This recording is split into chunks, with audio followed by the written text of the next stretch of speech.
Hey, it's your girl, Coach Mel, your favorite certified clinical sexologist and relationship coach, and proud Air Force veteran, mom, and wife.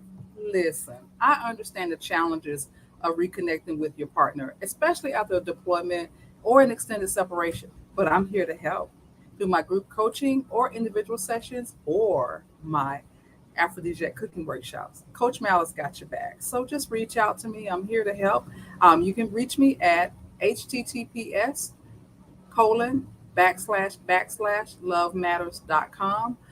Or feel free to shoot me a text at 512-766-4377. Hey, listen, guys.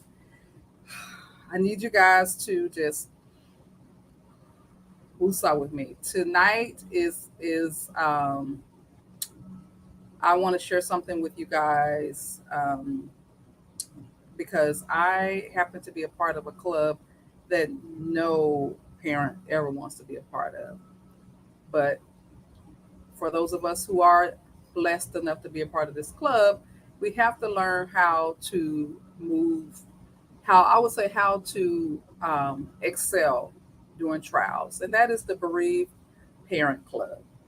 It is Bereaved Parent Month, and I just wanted to come on here. I did an interview with my girl Candy J of Candyology, and you know what, guys? I was a little starstruck. Candy is like a really good friend. She's a mentor. She's super smart, beautiful, and funny as hell, y'all. She's funny, and but I didn't really give all of it give her as much of the information that I should have, and I felt like I needed to come back and just expound a little bit on our interview about bereaved parents and how, as a bereaved parent myself, how do I strive? How do I make it, especially during those difficult times where all you want is for your son or daughter to walk through the door again, and you know that that will never happen, but you still hope that it will happen. And so let me start off by telling you guys who my son Jay was. Here's a picture of him. Handsome guy, right? Handsome guy. Jay was my first natural birth.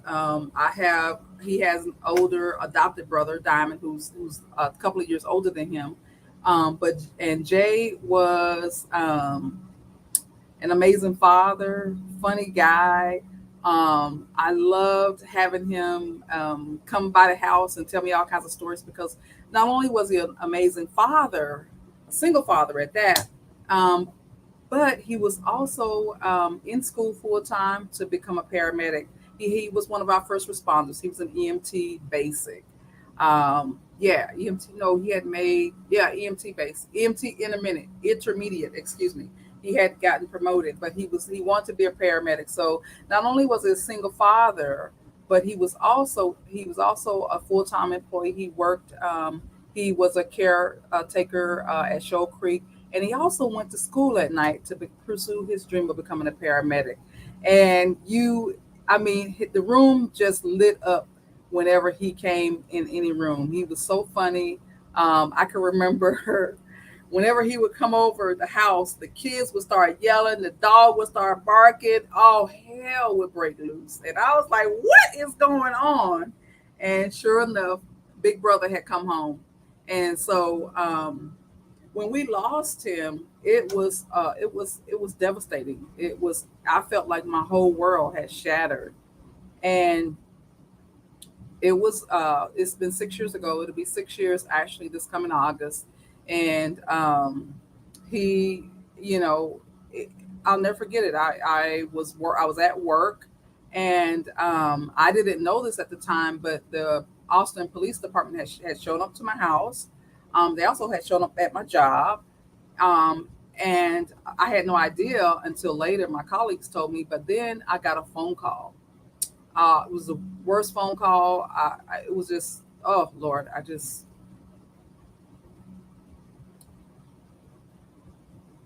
and they told me over the phone that my precious son, he was 25, had taken his life. And I can remember the world stopped at that point because I just felt like someone was playing the cruelest joke ever on me. That my baby, who he was always happy, he was always doing something, always out and about, working, take care of his daughter. We had just went on a cruise, our first cruise as a family, to Bahamas. And a matter of fact, we caught the boat out of Florida. So we were able to visit family in Florida. If you guys know, I'm originally from Florida. So we were able to visit with family and just make it a really good trip because, we had never been able to go on a trip, as a family. And so we went on a cruise to Bahamas. He and his younger brother actually bonded. I mean, they were like two peas in a pod, y'all. It was just amazing. And then watching him with his daughter, who was 3 at the time. Um, he was just such an amazing father. And I can remember when one of our quiet moments, I said, son, I'm so proud of you. I said, you're going to school, you're working, you're raising Carmen. I said, why don't you just move back in and move back home? Come stay with mom. Let mom help you with Carmen, and that way, you don't have to worry about taking us to daycare and all of that, or you'll have someone to help you to take care of on the weekends. To be there to help you, honey. Why don't you just come back home and save your money? And then once you graduate from paramedic school, then you have the resources to go out and have a better life for you and Carmen. And he looked me in the face and he said, "Mom, you did it. Why can't I do it?"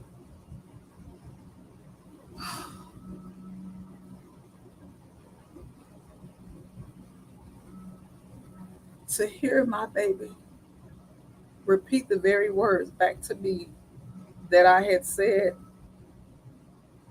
to, I guess, myself, because I had been that single mom that was working full time. I was in the Air Force and going to school and doing all of the things that make a better life for my son, and I just refused to go back home. And so to hear him say to me that, "Mom, you did it. Why can't I do it?" What do you say that, right? And so I had no idea that he was struggling with depression. I had no idea that this happy-go-lucky kid was in turmoil and that was in utter pain. And what I later found out, it was crazy because when I found out, I remember going to the police department and begging them to let me go to the morgue to just to see him, to make sure that they didn't make a mistake, and they wouldn't allow me to see him, and I just felt crushed. Um, and so the next best thing I did was I went to his apartment. Yeah, yeah, guys, I went to his apartment, and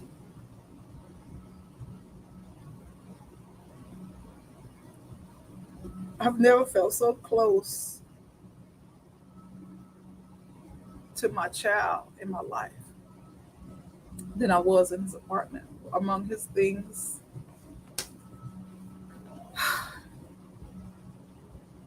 and I found out why he did it. He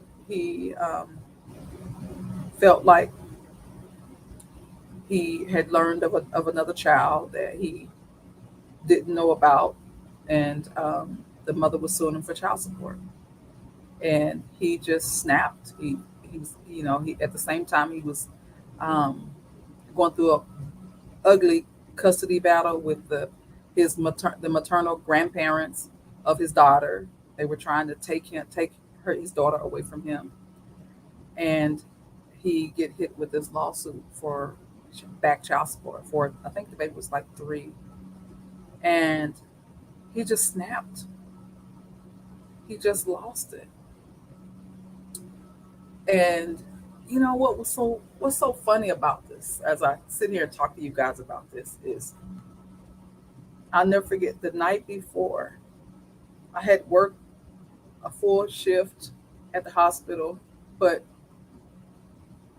the Holy Spirit was beckoning me to go to church. They were like, "You got to be among the saints. You got to go to church. You gotta go. You gotta go. You gotta go." It was almost like someone, something, angels was behind my ears, whispering and ushering me to church. Because of course God knew what was going to happen the next day, right? And so I go to church, and it was a very short service. I'll never forget it. The pastor of the church, him and my son actually shared a birthday, believe it or not. And I'll never forget it. After I rushed to get to church, I get there and he says, "Hey guys, I know tomorrow is a school day, so I fried some chicken. Y'all get some chicken and go home." I was like, "What? Get some chicken and go home?" I done broke sound barriers, ran lights, broke riding on two wheels trying to get to church, and he says, "Eat some chicken and go home." Really? I would have never in my wildest dream would think that the very next day I would get the call that will forever change my life. Yeah. And so I come on here to just let all of the bereaved parents know that I'm here for you.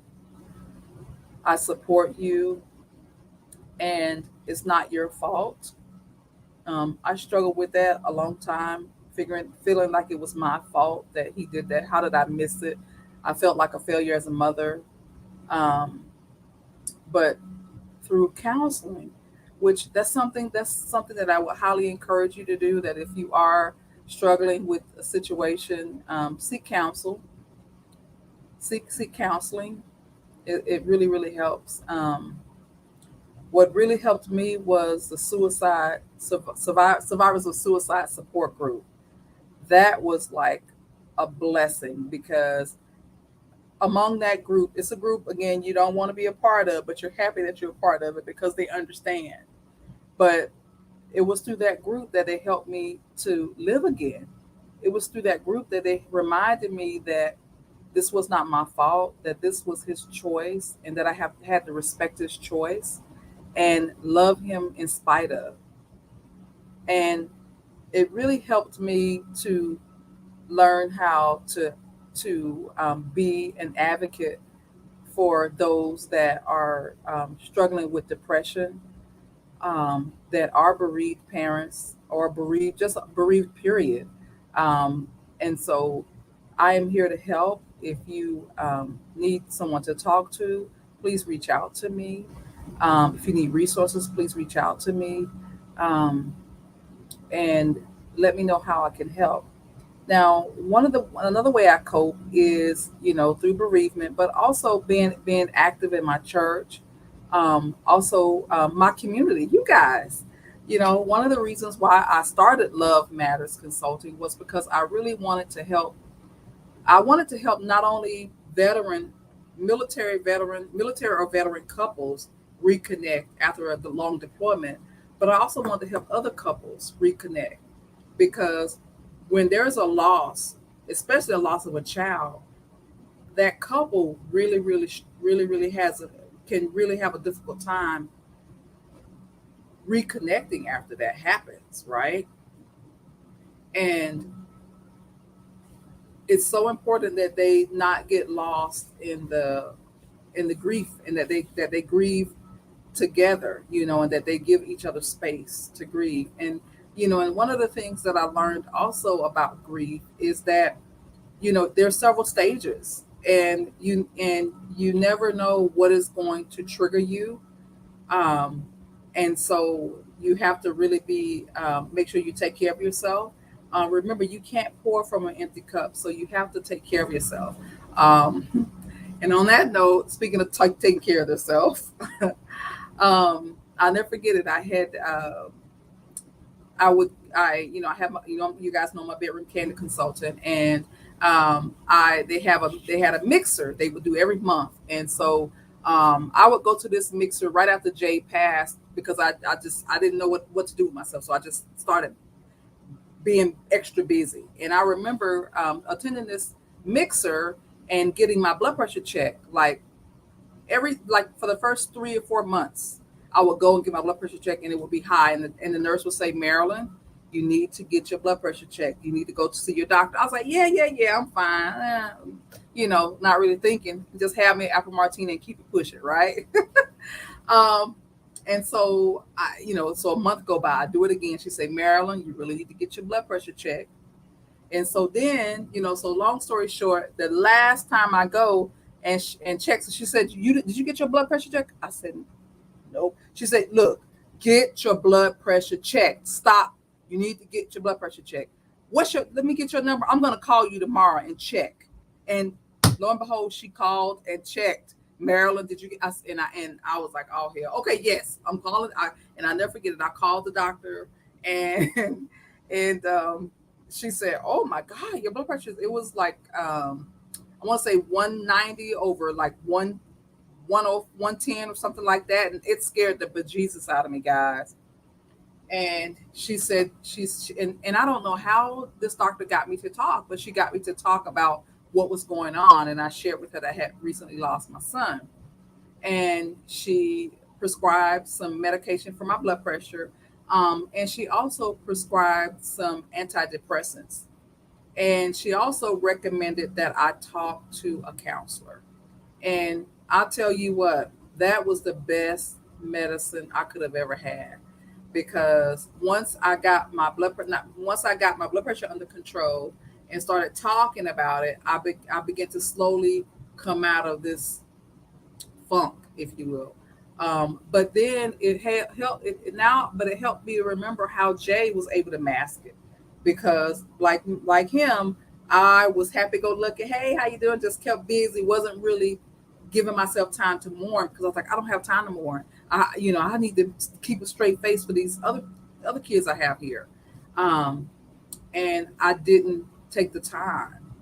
And I never forget, I was again out having some drinks, and my son's favorite song was, he loved Neo, and I was on a date, matter of fact. And we were sitting there just my date had went to the bar to get us some more drinks, and Neo's song came on. Do, do, do, do, do, do, do, do. Y'all, I can't sing. Love song. And I can hear it right now in my voice, but I can't sing it. And it came on, and y'all, I started bawling. It was like he had just died right then. And that's what I'm talking about triggers. And so for me, that night, that song triggered me to finally release the grief that I had been holding in for months. Yes, I cried at his funeral, but I didn't really cry. I didn't really, one of those ugly cries. And then I was already tipsy too. So I mean, my date had to drag me out of the club because I was a mess. It was a mess. Um, but I realized then that I realized after I had one of those good old ugly cries, that I had to live for me. I had to take care of me, and that I couldn't be there for my granddaughter, his daughter that he blessed us with, or my other kids if I didn't take care of me. And so during this Bereaved Parents Month, I want to encourage you to reach out if you need help.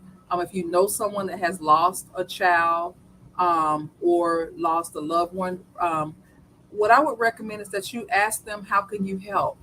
A lot of times, and one of the things that I noticed when my son died is the people that I thought would be there for me, they weren't. And it hurt me because I really thought I could depend on them. And what I would say to them now is, I understand, because sometimes when you don't know what to say, you just kind of stay away. And what I would encourage you to say is, be honest with your loved one.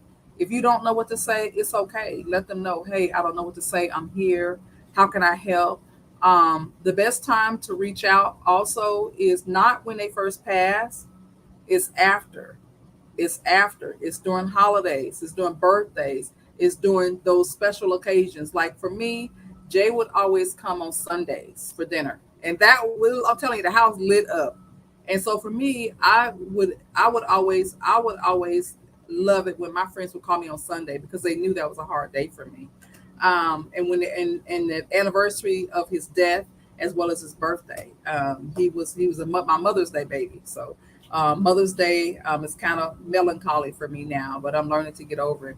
Another thing that I do is I encourage my kids to talk about him and think and talk about tell funny stories, and especially for his daughter, my grandchild Carmen. I always try to share with her stories about him, share pictures of him, remind her of what kind of food he liked, remind her that he loved her very much, and just remind her of what an amazing father he was to her, and that he loved her very much, um, and that she will see him again. And so, in closing, I just want to just let you know that I am here. If you need someone to talk to, please reach out. I'm going to put my share the link to my website so that you can book a discovery session with me, and just let's just connect. If you like this video that I'm posting, please comment, like, and share it with someone that you think would help them, especially a bereaved parent, or bereaved family member.